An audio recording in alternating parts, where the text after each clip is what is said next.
Hello friends, my name is MS Akhtar. I am a seasoned HSE professional and having more than 4 decades experience as HSE professionals, and I work almost 35 years in the Middle East projects, and I gained lot of qualifications, NEBOSH International Diploma, become a chartered professional, and ISO 45001, 14001 lead auditor, as a professional trainer, NEBOSH course provider, and I retired, and I thought to sharing my knowledge and experience to for those who are the aspirant HSE professional and those who are working as HSE professional to gain the knowledge and become HSE managers and a competent HSE manager specifically, because certificates and working and struggling will not suffice their career, will not improve in their career, and will not help your employer also. I have prepared a lot of video. I have started preparing a lot of video. In this video, I am going to have the talk about the risk management, which is vital and everybody should know in depth. So I am giving some of the knowledge. In the coming video, I will discuss more on this. So let us start. Okay, let us start the subject about the risk management. So before starting, I am trying to explain you one concept. This is a Swiss cheese concept. At a work site or a plant or anywhere or on the road anywhere, there are certain hazards that definitions we will see in the next slide. Of a different risk level. Risk level. What is risk level? That also you will come to ensure that this is not harm people, this will not give the adverse effect, we put certain barriers. Okay, we put certain control. For example, if we are working at height, we are putting some scaffolding or lifeline or suspended scaffold. Lifting, we have certain control of the operator competence level, equipment, crane certification, lifting tackles, lifting gears, all these things we are certifying, the rigor certification, how we are putting lifting plan. All these are the control measures. Okay, and we put it as a, so for example, if we have to recruit the people, you have to do the certification, we have to do the anything for the ground preparation or the at the end the exact operation, we are assigning some people with certain responsibilities. This is how the HSE management system works. If that person or of that control measures are having certain discrepancies, what is going to happen? It is going to put some window to let the hazard cross that barrier. And if it is not controlled at the second level, third level, fourth level, fifth level, so what will happen? It will result in an accident. Okay. So why it is happening? Because of certain violations, certain errors. That also I have explained in one of the video. I have explained what is violation, what is error, and how you can control it. If this will combine, it will result in a disaster. Okay. With this, I am starting the slide. What is hazard actually? Hazard is this definition is used in the NEBOSH IGC International General Certificate. So I am taking the same certificate because these are the standard definitions. So hazards is something that has the potential to cause harm. Potential. Okay. People are, yeah, this is there. It will not happen. Nothing will happen. But it is a hazard. This can include article, substances, any chemicals or anything, plant, machines, method of work, the working environment, and other aspects of work organization. Okay. So following hazard identification, it is possible to establish that the risk exists. Of what level risk is it, that we will see. There are something acceptable, something not acceptable, something is manageable, something is not manageable. So we will see that in the hierarchy of risk control, what we are going to do. Okay. So identifying the existing hazards and helping them in the planned and unplanned risk. समझ रहे हैं? ये बात याद रखिए. Planned and unplanned risk. If you know that something is wrong, you can manage it with the supervision, the trainings. For example, a practical example, a crane you are lifting. There are a lot of controls are there, but there is some problem. So what we are doing, we are putting the competent rigor to control the operation and to do the supervision, seeing the grounds are should be without rigor where it is jamming the outrigger, it is stable, and all these things. So, what is risk? A risk is the likelihood. Okay, what is the chances of potential harm from that hazard being released, being realized? समझ रहे हैं? वहां पर देखा आपने? What are the likelihood? If it is released, what will happen? What if people will die or people will get injured? What sort of risk level is there? The presence of hazard and given level of risk may not be cause of immediate concern. However, some situation may exist or arise where there is a significant danger of loss.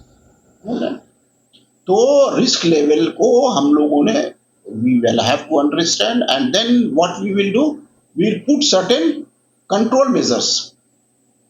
So risk is, for example, it is giving some example. The tiger is there. Okay, the hazard is there, but it is not same as risk. Hazard is different, risk is different. If you put the tiger in cage, the risk level is different. Now there is no risk; it is eliminated.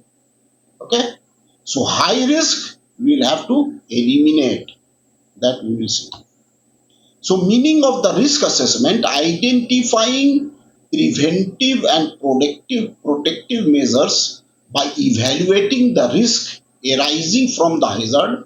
That means there are certain hazards are there. So, what evaluating that risk level and taking into account the adequacy of the existing control, what the control measures are there or not, and what else we will have to do.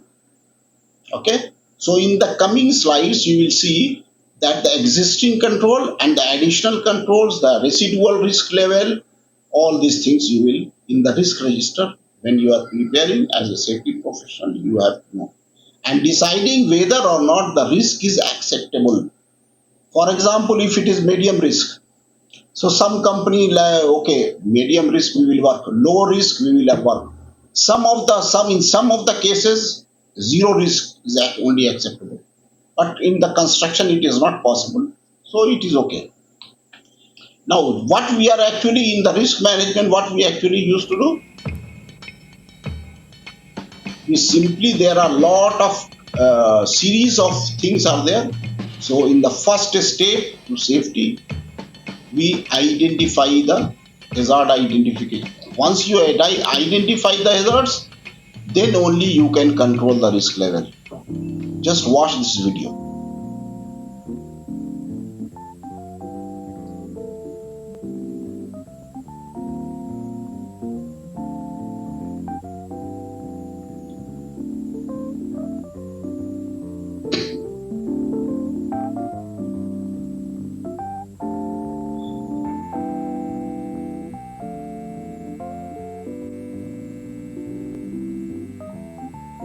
Is it really possible to live and work safely? Well, you're probably fairly safe as long as you stay in bed. But as soon as you get out of bed, you can encounter a half dozen potential accidents before you leave the house.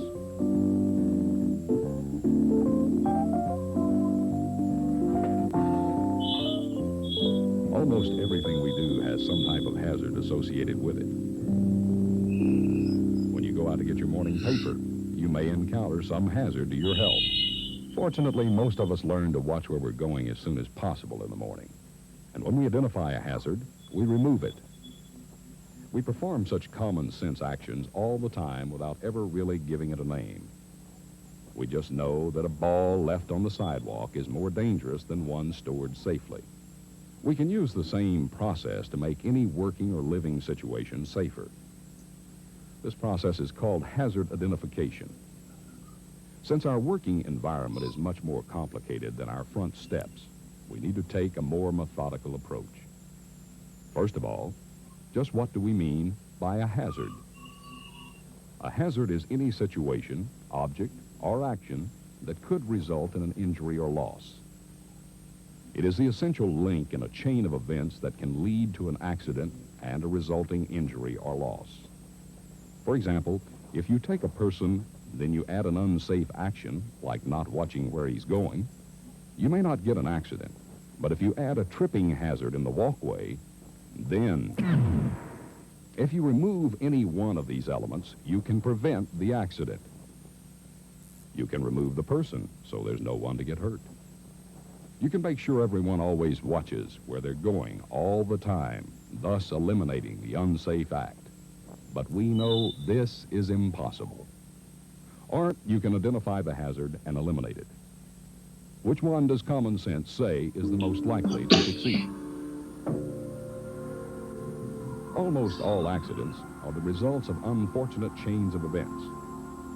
When all of those conditions are present, then it only takes a small push to start the sequence. And the result is an injury or loss. But if you can identify the hazard in the chain and remove it, then you can prevent the accident. The problem is learning how to identify the hazards around us, both at work and at home. So, what is our objective of risk assessment? Our objective is there should not be any injury, damage, or loss performance, loss of pre-graded public and program impact, understanding the hazards and their role or in incident. So, what we actually do, what is actually oversight, you have seen in the last video that oversight and omission, some people are okay, leave it, and it is an assumed it. No, this is what it is. So managing risk through reduction of oversight and omission error is the risk management. So our goal is to move from oversight and omission to assumed risk. So what is the different type of incidents can happen at site? You can just guess. There may be ill health, injury, dangerous occurrence, for example, some speedage, some accidents, near miss, damage only, the distinction between different incident in summary. So you have to understand what type of accidents are happening and what are the differences are there. So lot of things, lot of if you go at site and see lot of in the injury incident, medical treatment case, first aid case, lost time incident, all these things you will terminology you will come to know. So what is ill health? The ill health is the health and well-being of individual may be affected by a number of work related factors. Anything, maybe due to environment, due to the work, ergonomical design of the equipment or lifting or anything can happen. Some awkward condition, people are getting back pain, some timberness is there, lot of ill health hazards due to the adverse work environment, adverse working condition. Ill health may develop after over a long period of time. Immediately it will not happen. So after some time, so example of work related illness, you can see the pneumoconiosis. This is as asbestos now it is almost banned. pneumoconiosis with the sand also it is banned. Sand blasting it is banned. It is now the grid blasting. Silicosis. More recently, ill health effect have been related to workload and stress also. Remember, this is the now the here it will come the lot of things, the psychological hazards and all these things we will discuss in the discuss later. Now, injury type, some of the examples we are just including. Some injuries effect will be acute in the nature, a strain or a sprain of muscle or ligament caused by inappropriate lifting of heavy equipment. Other common injuries like cut, burn, bruises, laceration, lot of things. So dangerous occurrence. So these are whatever definitions I am giving. If you are going for NEBOSH International General Certificate, or if you are going in to face an interview anywhere, they may ask what is dangerous occurrence, what give examples of injuries, and what is the difference between near miss and other type of any incident or medical treatment case. What is medical treatment case? What is lost time incident? Okay, what is restricted work case?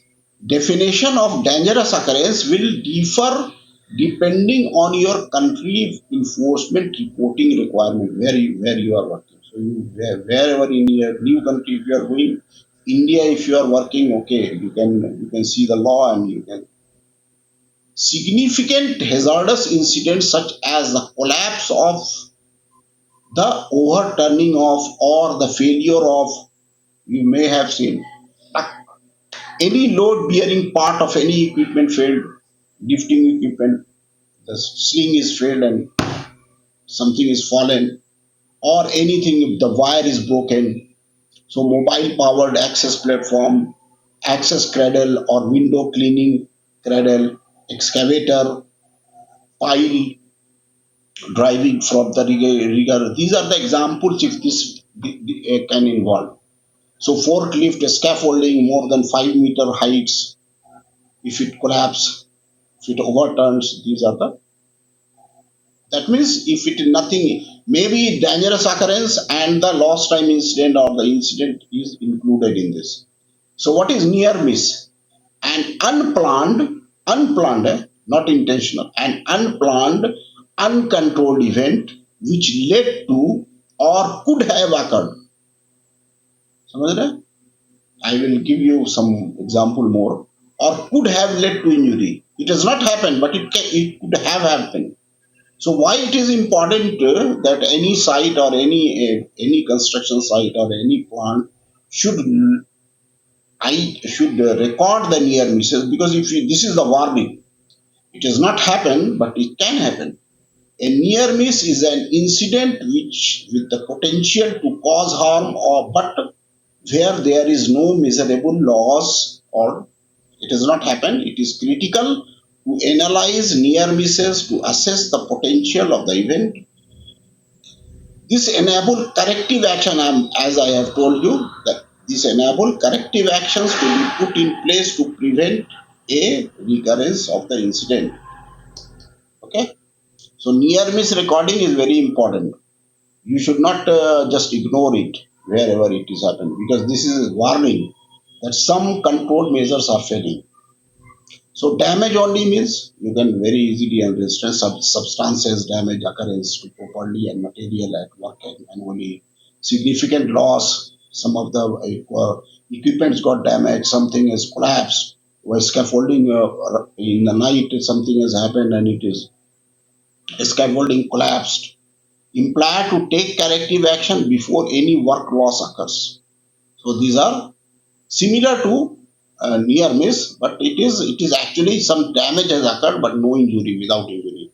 So it is very important to record the damage only incident also and take the control measures in place, because something is missing. That's why it is happening. So this is one of the, in the slide you can see in the scaffold the bricks are there. This is the undesired situation. That means it is an unsafe condition. If something has fallen on the bricks are fallen, and if that person has just crossed, so It is not fallen on his head. But if it is he is there, it can be an accident. Understand? This is the taken from the UK Health and Safety Guideline 245. So the distinction between different incident in summary. Fatal accident if the person was working directly under the stone, when it fell, there could have been a fatality. The difference between near miss and a fatal accident in terms of time and distance can be very small indeed. But if it is very small difference, never waste an accident. Any accident happen, you must record it.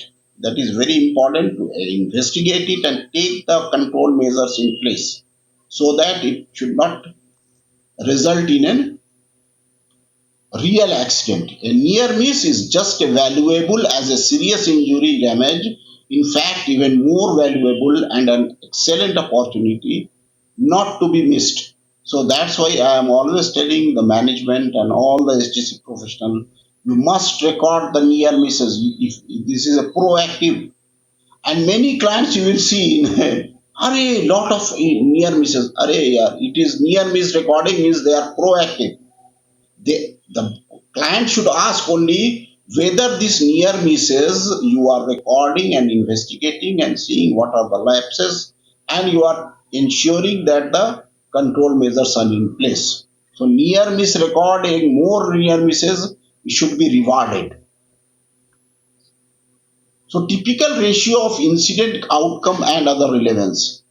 They which some people have gathered the statistics and did some analysis. For example, Frank, Bird, Heinrich, and other people. So this is the Frank Bird accident ratio for your info, for your just your to your understanding that why we should take corrective action before it is too late, before it result in the disabling or fatal injury. See, if six before one disabling injury occurred, there are 600 near misses, 30 property. This is that he has gathered some analysis, some slides. You can see he has gathered the that much of accidents from the 21 countries, and he has analyzed and he has came to this chart. So utility and limitation of accident ratio in a decade. It is not that it is just for your understanding that why we should work on the recording the near misses and work on this. For statistics deprived to be of value of their limitation have to be understood. Yeah, it is not that it is just a establish the risk assessment team. Ab we how that I am taking you one by one as per the NIBOSH International General Certificate preparation. So you should understand that this is one of the requirement, because if you have to do the risk assessment, you have to prepare a team, okay, who is responsible for collection, analysis, reporting of the assessment result. Because as a safety officer, you will be asked every now and then go and do the risk assessment at site. If you are going for any inspection, what you will do, you will prepare the you will identify all these things, you will analyze and report to see that the control measures are in place before it is too late. So you can have this if in a team, this these people can be there. Okay. So setting the scope of risk assessment, the objective should be identified, department and function are to be assessed. These are the things which these type questions used to ask in the NEBOSH IGC. What are the scope of the risk assessment? So you have to identify the objectives, department or functional area of the assessment, responsibility, who will do what, personnel to be interviewed, because you have to consult the people during a risk assessment. Okay, the standards, what standards you will have to compare, OSHA standard or the IIDO code of conduct or the HSE or the for example if you are working in Aramco health construction safety manual or in PDO if you are working you have what standards you are comparing because every major clients having their self regulatory requirement that means they have set certain standards you have to compare so, how you will select that the people are knowledgeable, people are experienced. You cannot put anyone in this. If they are not, you have to train them as a HSC professional. Technical knowledge, if you are going, they should know. Ability to interpret legislation and guidance. These are the things. This question also in the NEBOSH IGC it is asked. Competence. What are the competence of the risk assessors? Okay, everywhere you will have to see that knowledge of your own limitation. What is the definition here? I will just have to explain you. You remember the definition of competence. Kate plus everything is there called knowledge, ability, okay, training, experience, but it can only be called competence if we know his limitation. Okay, you jack of all, master of nothing. That you cannot, no one can be know everything. That you have to understand. Everybody should be keep in mind, and you have to communicate that you are not mastering everything. So, Kate plus you have to remember. Okay, criteria for a suitable and sufficient risk assessment. I'm just trying to guide you that the what is suitable and sufficient risk management. This is also one of the question in the NEBOSH IGC they used to ask. Assessor competence with a specialist advice, identify all significant hazard and risk, identify all the yeah, these are the things if it is there then only you can see the suitable and sufficient risk assessment is done. Okay, identify all the persons at risk, evaluate the adequacy and effectiveness of existing control measures, identify other protective measure that may be required, enable priority to be set. You have to set the priority also. What actions first you have to take, second you have to take. Record the significant findings of the assessment, identify the period of time likely to remain valid, how much time it is valid. So here I will have to say only one thing that in the slide, if you have any problem, if you have any confusion, you stop it, read it two, three times because these are the questions you will have to come across during the good company. If you are giving a interview, they will ask if you have been asked to do the risk assessment, how you will say it is suitable and sufficient. So these are the if these criteria are met, or in the NEBOSH IGC if you are giving examination, or if you are yourself after examining after everything, if you are working at site, how you will see that the what I did is suitable and sufficient. I have seen lot of plenty of sites. Once HSE manager is preparing or some copying from somewhere and producing, and they say this is my risk assessment and nobody even know what is written on this. Alas, it is a piece of paper only, nothing to do with the control measures. So it should not happen. It is of no use. It's a mockery. So the risk assessment having the select a site, which site when you have decided to do the risk assessment, select a site, prepare a team, go with the team, identify the hazard, decide who is going to be get harmed, and then evaluate the risk arising from the hazards and evaluate the existing precaution. Record assessment by writing out plan, review assessment, file completed risk assessment, and ensure that it because risk register is a dynamic document. It is not that which has been prepared and kept in the. You can refer some of the risk register of some other company, some, but you cannot say that this is what it is. So how you will identify the hazards? So with the team, walk around, talk to the workers, and talk to the concerned people. Trade association it is written because this is one of the marking criteria for the NEBOSH IGC. Check the manufacturer's instruction. Yeah, that if you have a forklift is there or any of the equipment, or if you are identifying the hazards of the chemical storage area, you can see the MSDS of the chemicals, which is so long term health hazard. What are the long term hazard, immediate hazard, accidents and ill health records, statistics of that. Identifying When you are identifying hazards, you have to understand the classification of the hazards. It may be physical hazards, maybe biological hazards, maybe chemical hazards, ergonomical hazards, psychological hazards. So these are the classification of hazards. There are, because this we used to ask in many of the interview.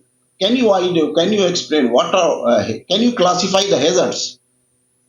Here is the hazards with example. So physical hazard is a rotating machine working at height, heat stress, and something is pipeline is heated, or the environmental, for example, 50 degrees centigrade. Some of the equipments are very hot. Biological is bacteria, virus, fungus. That's why you will see the drinking water and how we are cleaning method and all these things. Chemical, as I have explained, where the storage, acid, alkaline. Ergonomic is awkward working. Ergonomical hazards. Ergonomic is body and the working platform. What are the both are the having some relation. So that's what it is. In the ergonomic, we'll discuss in the latter. It is a long subject. So repetitive movement, psychological hazard, stress, depression, tension, bullying, all these things we'll have to identify and we'll have to control. So remember, physical, biological, chemical, ergonomical hazards, psychological hazards. Physical hazards, one by one: noise, extreme temperature, radiation, bright light, vibration, strobes. Okay, so these are the physical hazards. Biological hazards are the malaria, tension, bacteria, virus, model, anything can happen. So chemical hazards is corrosive, skin, eye irritant, carcinogens, poison. So what control you are going to do? Ergonomic hazards is visual display, furniture, where they are sitting. You see, I am sitting here, but I have a back support. So because this chair is not ergonomically fit, so I put a back support. So like this, you will have to where people are working. For example, some yeah, grinding machine is there, and he has to do some awkward conditions. So if he do it continuously, what will happen? So he will get a cramp and all these, yeah, injuries. Workstation, vehicles, shelves and racks. These are just an example. So as I have given you example earlier also in the psychological hazard, bullying, over and underwork, sensory, over and underwork both are. You have employed people and he has no work. So what will happen? Sensory deprivation, victimization. He has not done anything, but the supervisor is always trying to victimize him. Over long work period, long period of leave cycle. If you go in PDO, there is a certain rules. After 3 months, you have to do this. 6 months, you have to. Even if you know he has to go out of the work site. So in the identifying of hazards, inspections, as a safety officer, you might have done a lot of inspections. Vehicle inspection, work site inspection, many things. If you might have done.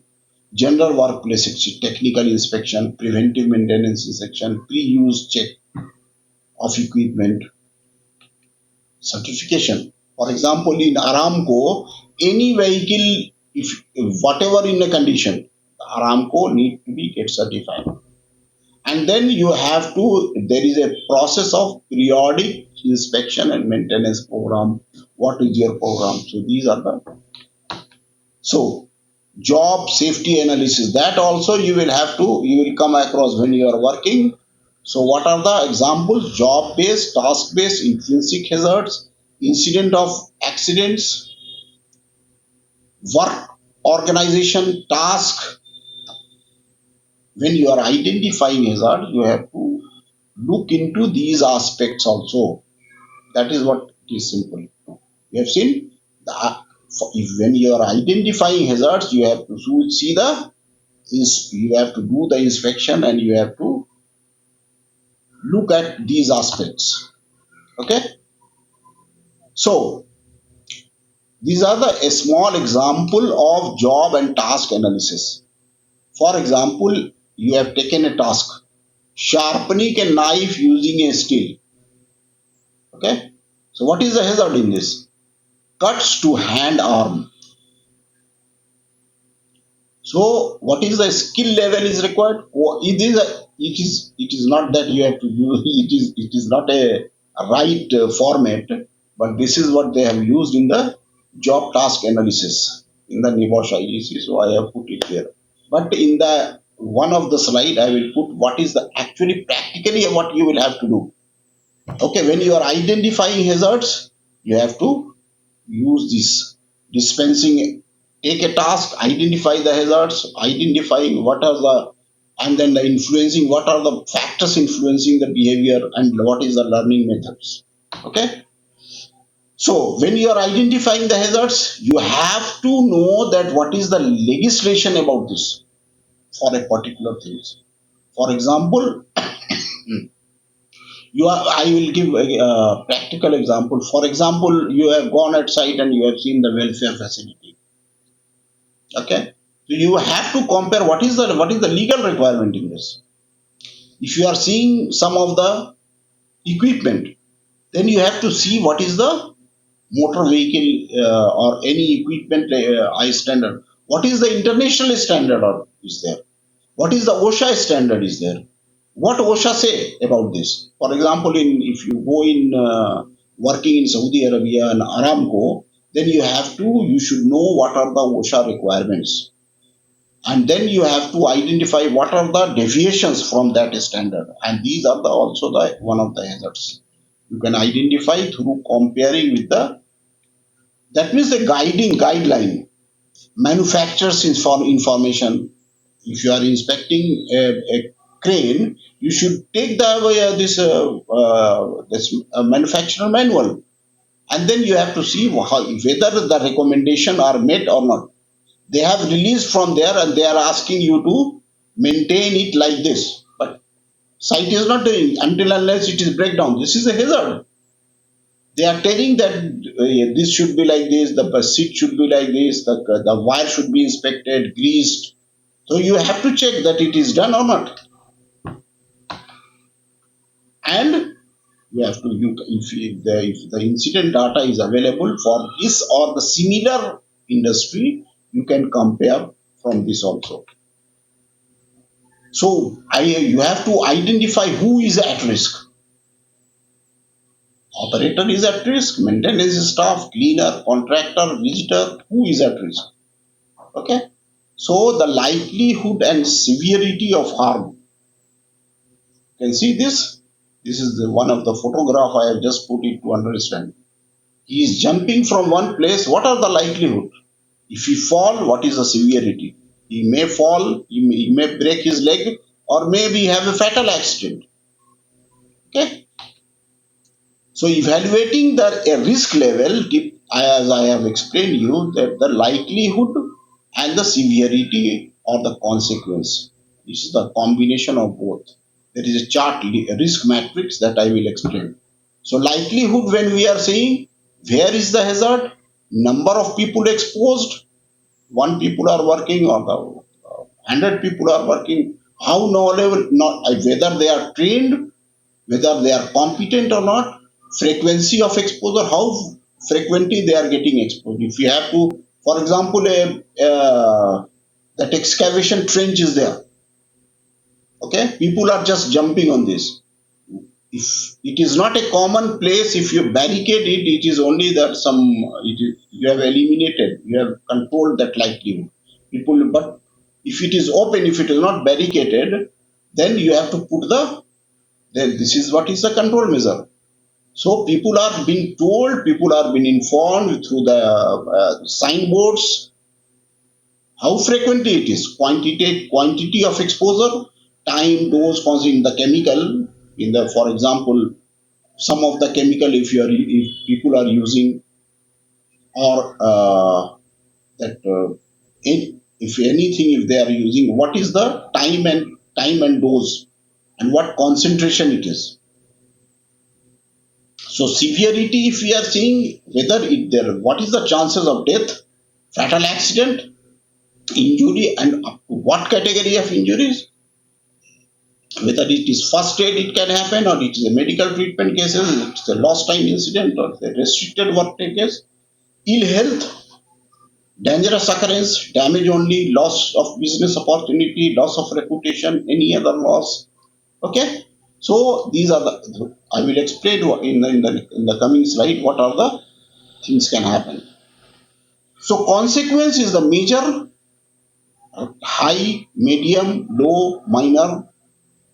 Okay, so this standard any company can, likelihood, certain, high, medium, low, improbable. Just watch.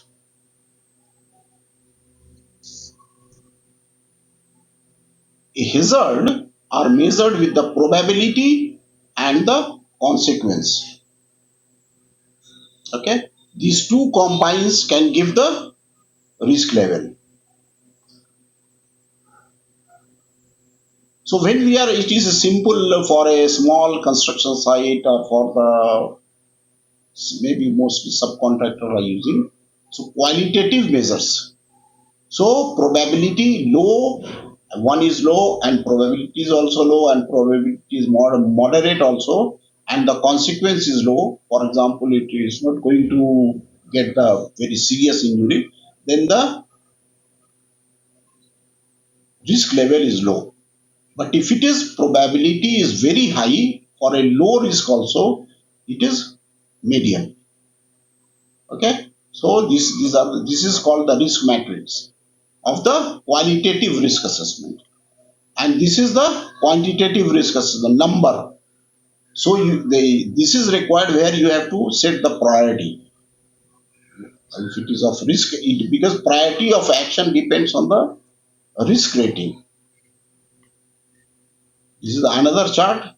Anyone who you can use. It is not a, because of, if you are working with any client, then or you have to set your own company risk matrix. You can use any of this. 1 to 5 if it is low. You are seeing this, and it is multiplying 2, 3, 3, 1, 2, 3. If you are multiplying minor possible, then it will become 6. Like this, it is multiplication. This is 16. 4 and 4, 16. But it is high. Evaluating risk and adequacy of current control. Residual risk, matlab, if it is existing control, after existing control, or after putting some good control measure, what is the residual risk? Residual risk means what is remaining risk.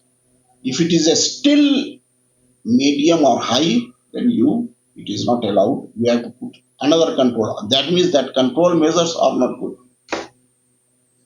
That is why equipment is having all the safety features. Okay, but still there are certain control because the residual risk is very high. So that's why the inspection, certification, competence of the operator, competence of the risk riggers, and all these things are required to reduce the residual risk level to the acceptable risk level. Okay,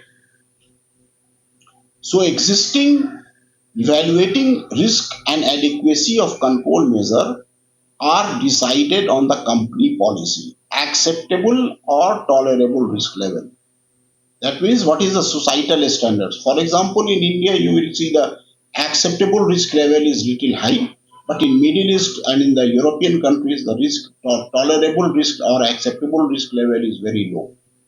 Success, the organization is something like if you are working with L&T risk, the acceptable risk level is very low. The chairman don't accept all these things. But in many of the organization, are chalta hai, it is okay. So these are it depends on the organization. Achieved through use of new improvement in technology. So I will give one example that one of the what is it is called now, right? The one equipment is there which is been banned in L&T, but in other organization is still using it because technological improvement they are brought the very good equipment. Many of the you will see the old this, cranes. Now it is technologically improved, and now it is giving if that lifting capacity if it is increased, it will release. It will not lift and giving law. Earlier it is going only example, but now it will not lift at all. If the lifting configuration is and the allow and the capacity of the if it increase, so maybe they can give the 5% allowance. After that, it will not lift. So these are the technological improvement. So here is there is one small chart is given acceptable and tolerable risk level what it is. Risk intolerable, risk acceptable, risk broadly acceptable. Okay. So it depends on organization to organization and the societal expectation. Let me see what society accepts. You might have seen in many of the here we use the bamboo scaffold and all these things, but in Middle East you will see very rare. It is not acceptable because it is risky.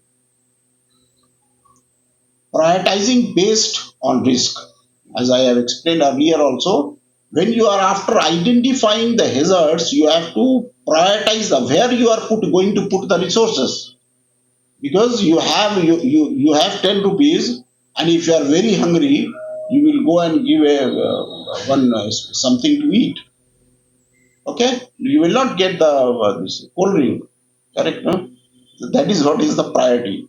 You have to prioritize the when risk potential has been identified, prioritization can be given to the order of work to mitigate the risk. Distinction between priorities and time scale. You will see in the SMART action plan, SMART. You will heard in your career, and I will also explain what is a SMART action plan. So often risks are of high priority.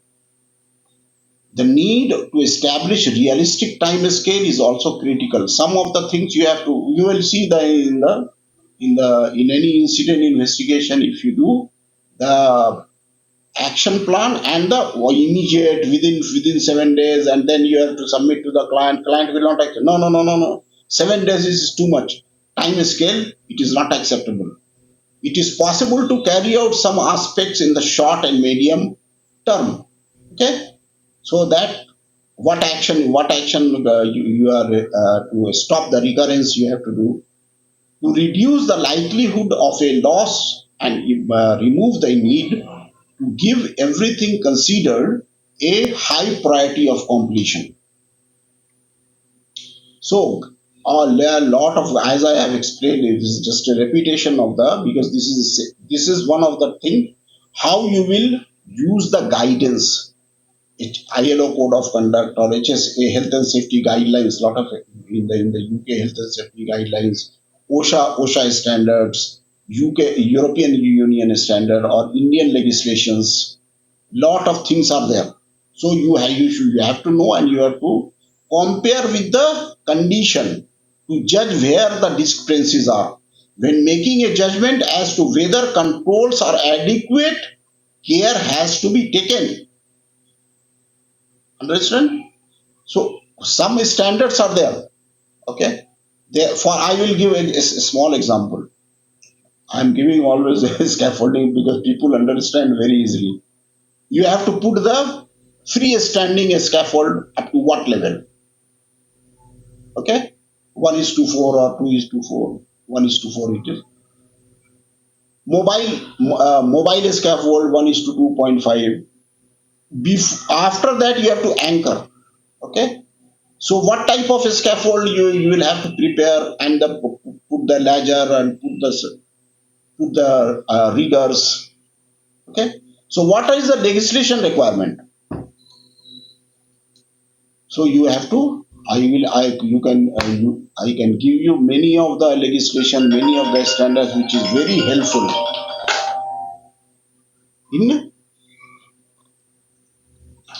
in preparing your risk assessment. These are the I have just given some of the example industrial guidelines. This is also UK guideline, health and safety guideline, industrial guidelines, ILO code of conduct. You can now when you are deciding the control measures, you have to remember Eric PD. Eric PD. Okay. So hierarchy of control definition. कैसे how you will have to decide what control if one is missing then second is missing second third what or how you will go a preferred series of measures to control risk in the order of priority starting with elimination and ending with discipline. If you have seen a hazard, I will give an example. If you have seen at work site there are some hazards on there, so you will have to try to eliminate. For example, if somebody has to go there and do the some welding job, okay. For example, if you have that one chemical you have to use, so you will say that no, what we will do, we'll do the painted material we will and the prepared structure we will brought to the site instead of creating a that hazards at site. We have given it to someone so they have the mechanized system. They will do the job and then we will just transfer. You might have seen many of the structures are coming from the vessels and the structures. Many of the things are coming from the plant. So we have removed. It is given a simple example that a cable is trailing. You have removed that cable or you have buried that cable. So you have eliminated that tripping hazards. 240 volt instead, you are using the 110. So you have reduced guard, you have put some guard. So what you are doing? You are isolating, reduce time. For example, somebody is going to do the welding. So they are doing the welding on the ground and they are taking this and doing the tag. Some of the people who have to many things you can presume the example. Personal protective equipment is one of the control measure, and then enforce rules and procedure. Anything it can be anything. So this is what is the chart. You can stop the video and you can read it. So these are the risk assessment. These are the small example you can see. Okay, you can copy it. The reason that risk register should be reviewed frequently. Why it is? What situation it is? When results of monitoring are adversely not as expected, a change in process, work method or material, change in the workforce, change in legislation. I have seen many of the sites, many of the one person is prepared some risk register and it has been distributed to all. What is this nonsense? The risk is of that. He prepared the risk register in India and distributing to different locations in Saudi Arabia. What is the relation between these two? The work environment is different, legislation is different, everything is different. Technology is used is different, equipment is different, people are different. But it is happening. So as a HSE professional, you should take care of this thing. New information blaming becoming available as though this is what is the in the ILO it is C155 it is written that this is the employer's responsibility to get the new information and do it. As time pass, the risk assessment should be periodically reviewed. Any accident happen, you have to review it. If nothing is happening, also you have to keep it because it is a risk register is a dynamic document. It is not a put it in the file and it is not a dead shelf document. Okay. So category of people when you are who is exposed. So you have to consider who is exposed. Lone worker. You will see in many of the construction site, lone working please procedure you have to prepare. Okay. Young person are at greater risk. Why they are at a greater risk? Because they are very energetic and they used to take the risk.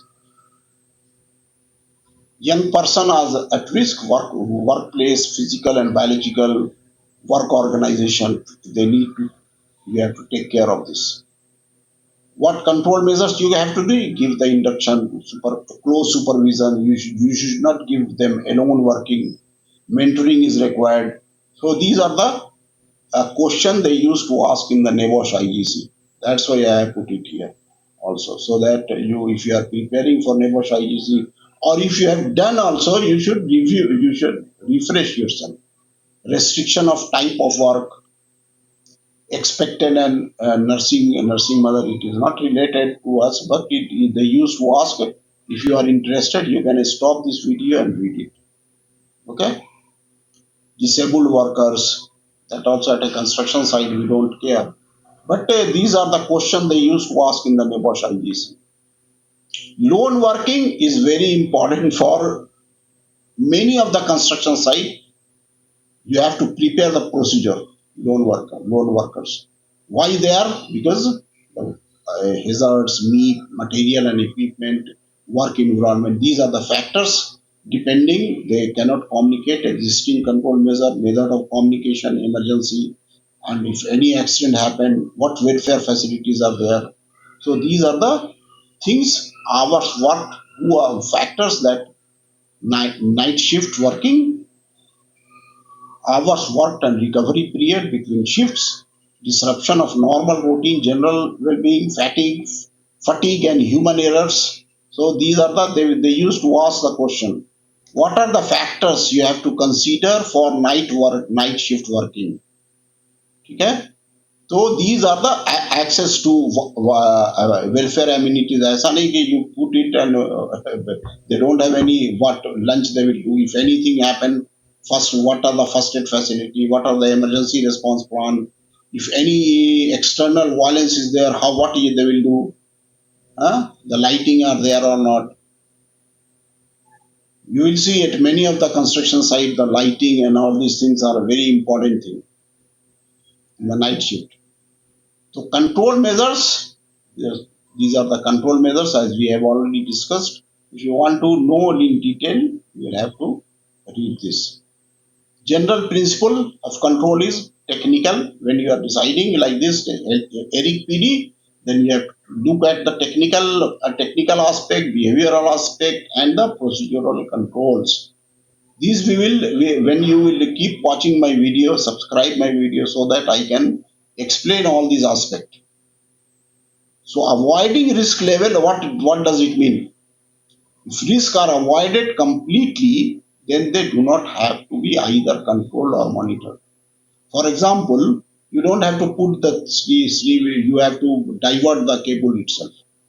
You have lifting arrangement, and then you can do something else.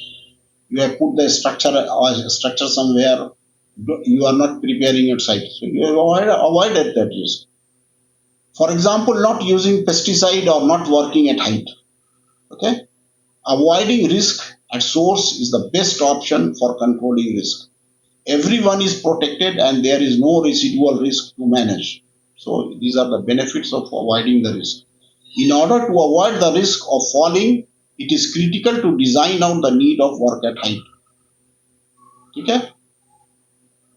Evaluating unavoidable risk level. Carry out the suitable and sufficient assessment of risk level. Suitable and sufficient, the definition, these are the very frequent, very major question. And in the interview, people used to ask, and in the NEBOSH IGC on any of the certificate, if you are going, suitable and sufficient. What are the criteria? Controlling hazards at source, repairing a hole. These are the examples. You have to understand repairing a hole in the floor. For example, you have in a substation if you are constructing or anything. There are a lot of manholes are there. So you have to, or if any in the step ladder or in the grades are there, if somebody has removed, and many of the accidents happen. They will put for something, take some cables or something. They will leave it like this, or if it is something is broken, it is not repaired. The use of local exhaust ventilation to remove a substance, so you are dose level or you are reducing in the storage area. The design of equipment so that mechanical movement is enclosed. Okay, adapting work to the individual. For example, people are going from India to in the Middle East. Immediately, don't put it at site. Let them acclimatize, and at site also, from one side to another side if they are going. Don't put 1 day too much, because they will have to understand what job is going on, what job have to do. They will have to do. Okay, so this is the human factor. You have to give a chance to adaptability. If the well-being of the person is dealt with, there is less chance of the job causing ill health. Consideration should be given to the design of any equipment. All equipment should be clearly labeled. Information you will see at in our construction sites. We will put the big chart so that people read and they can refresh and they will come to know how they will have to operate. So this is one of the requirement of any construction site also. Major. How in this equipment, what are the hazards, how you will have to operate safely. Monotonous work by break, giving breaks or task rotation. Adaptability, adapting to technical progress. This can lead to improved. I know it is very complicated, but I'm explaining because these are the things you should, as a safety professional, or if you are willing to take the NEBOSH IGC or any qualification, you have to know all these things, because it is very boring subject, but I'm explaining you. If you are interested, you can watch this video, stop this video, and you can read it carefully. Adapting to technical progress, this can lead to improved. As I have explained, you have to, this is the employer's responsibility, and the employer has to communicate to others. Replacing, this is the general control measure. Okay, replacing the dangerous by less non-dangerous. For example, using battery operated drill rather than a power tool. So tools. These are some of the examples. This question we used to ask In one of the interview, I have asked many people. Providing compressed air at a lower pressure, providing water-based chemical instead of solvent-based chemical. Both it's very common. Developing a coherent preventive policy, taking a holistic stance to the control of risk, involving consideration of the organization through the establishing of risk, control identification, consideration of job through the use of task analysis. Okay, so these are the things. Giving priority to collective protective measure.